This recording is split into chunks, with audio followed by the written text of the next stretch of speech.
Hey everybody, this video is part 3 in my punk rock guitar course video series. In part 2 we covered some of the earlier punk bands like The Clash, what they were doing, and Black Flag. And in this video we're going to move on to do kind of more of the hardcore bands. We're going to cover what Minor Threat was doing. They kind of set the template for a lot of what hardcore was doing in the early 80s. And then we're also going to talk about what the Dead Kennedys were doing. They were very eclectic, kind of on the edge of punk, hardcore, just a lot of different influences. Everything we're going to do today is in standard tuning. And if you have a quick second, please like and subscribe. It really helps my channel out a lot. And check out my website, ScottO'BrienGuitar.com. I have the tab for hundreds of punk, rock, and grunge songs up there, as well as other resources. And here we go. Alright, so for this video, I am using my Fender Twin Reverb 65 reissue amp and a Boss DS1 distortion pedal.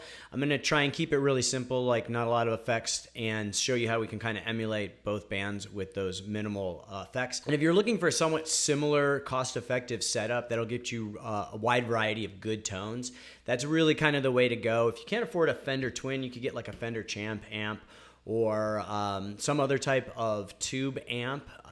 Is what I recommend. And the Boss DS1 distortion pedal is going to give you everything from like a little bit of crunch to full-on distortion. So that kind of can cover all of your bases there. All right, so starting off with Minor Threat. Minor Threat really kind of set the standard for early hardcore punk. They had very short, aggressive, fast songs. And the riffs that they used in these songs were also very fast, aggressive, short, urgent sounding.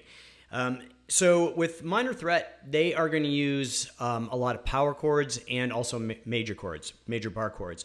Like if we take a song like Seeing Red, for example, they'll do like kind of a choppy riff. So like it starts off with...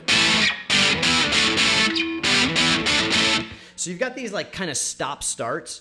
When you're playing these riffs, like you can play it as a major chord. And when we play these major chords, we're not playing it all the way through. Usually. Now there are times when they do it, but like for the most part on the riffs, they might be playing the bottom 3 strings or the bottom 4 strings on like a major bar chord rooted on the E string, like that. And we're going to kind of pull our hand off the chord after we play it to get that real kind of distinct chord without it like carrying through and hanging through. Like if we leave that chord, it's just going to carry on. But if we pull our fingers off, we're going to get that real short kind of aggressive start-stop rhythm that they get. And that's kind of a key to some of their riffs and a lot of their sound. So we're going to do something like Seeing Red. It's like... And you're just kind of doing these short bursts. And then they're going to kind of go from those short bursts and real sharp, choppy stop-start riffs to like just full-on like fast riff. So...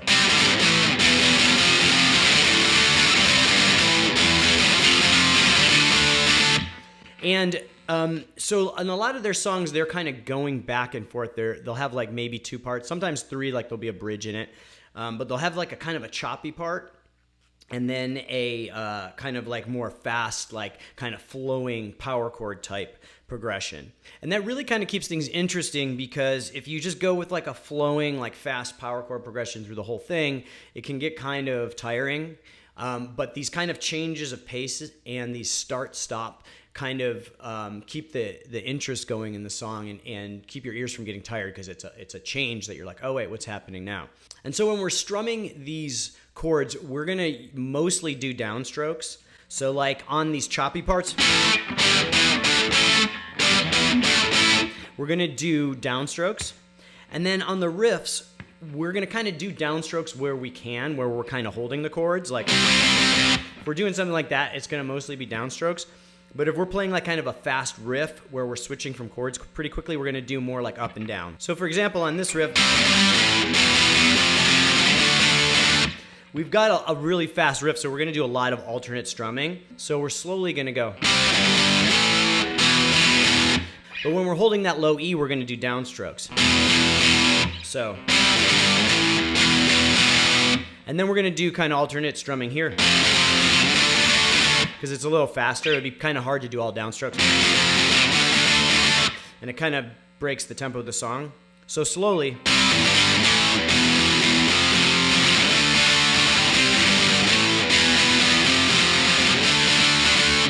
Another good example of the minor threat style strumming is in Filler, where we're going to go.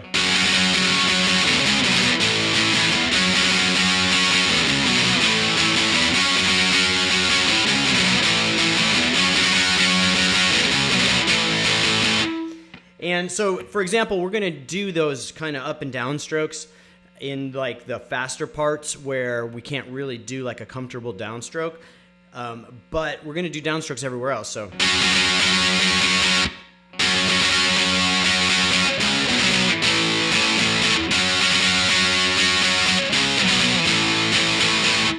And one of the reasons I think Minor Threat does these strums like this is that the downstrokes tend to be a little bit more of aggressive, more urgent. Like that's a lot more urgent than something like that. So kind of a good rule of thumb for kind of emulating their sound is using alternate strumming when you have these fast changes that you can't comfortably hit and stay in the rhythm with downstrokes, but downstrokes everywhere else to kind of keep the urgency of the song. And then there's very minimal like leads or solos in Minor Threat's music. In the few places that they do, it's kind of like a Black Flag style, like an atonal kind of out of tune type thing. A lot of what they'll do is, like let's say we're playing a D power chord. We're just gonna kind of hit some like almost like mispicked and kind of out of tune notes like in the same hand position. So basically you can just kind of experiment around with that. Like for that example, I hit the 7th fret and 5th fret on the G string and then just kind of let the string just go and kind of got that atonal note. And then you could go down to here.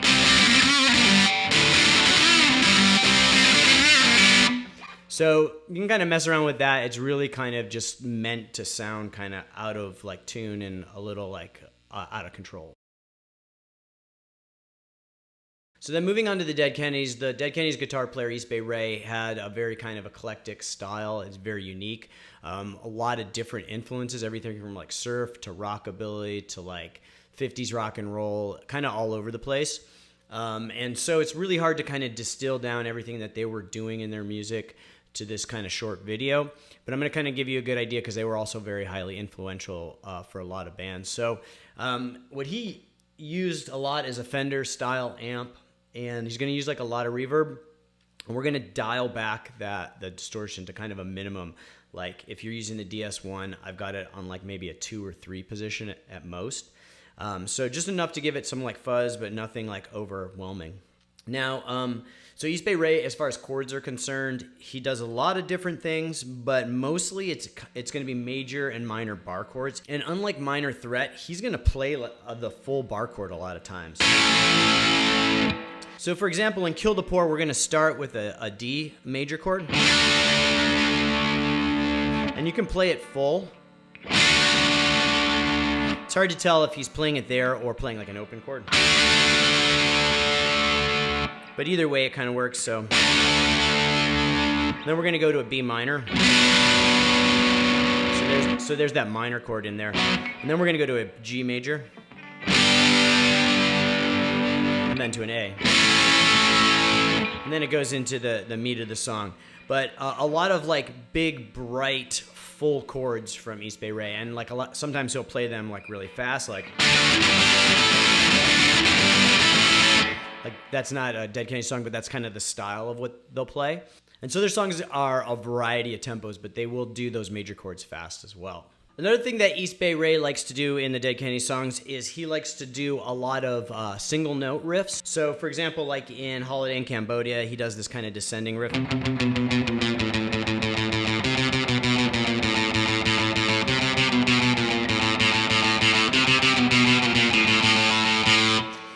And he'll do a lot of other riffs like that, a lot of kind of minor type stuff. Another example is Halloween, where he does this kind of minor scale riff on the higher strings, and it goes. And then he adds like this kind of jazz chord. So again, a lot of major chords, some minor chords in there, and then these minor single note riffs are kind of a staple in Dead Kennedy songs. And then as far as the influences are concerned, there's a lot of like surf influences and rockabilly influences. So like a song like Police Truck, he does this kind of rockabilly type riff. And And then he adds that single note riff.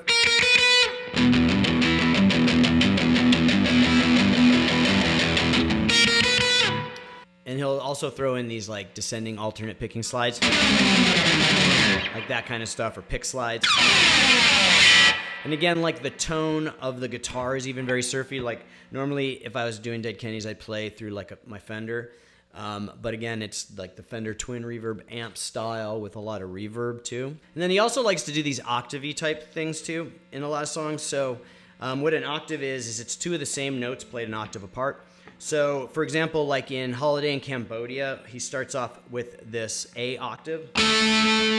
So our index finger is at the 12th fret of the A string, which is also an A note. Then we're gonna put our ring finger at the 14th fret of the G string. And we're gonna use the pad of our index finger to mute the D string, which is in between the two. So we've basically got two A's. Those are both A notes. And he kind of starts off the song by going back and forth. And then he's gonna do like an octaves type progression.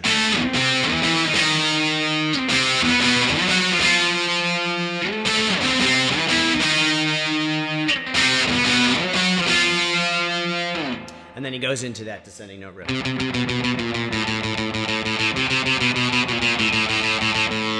So like that gives you kind of a good idea like of all the different things he does. And then he goes into like the major chords.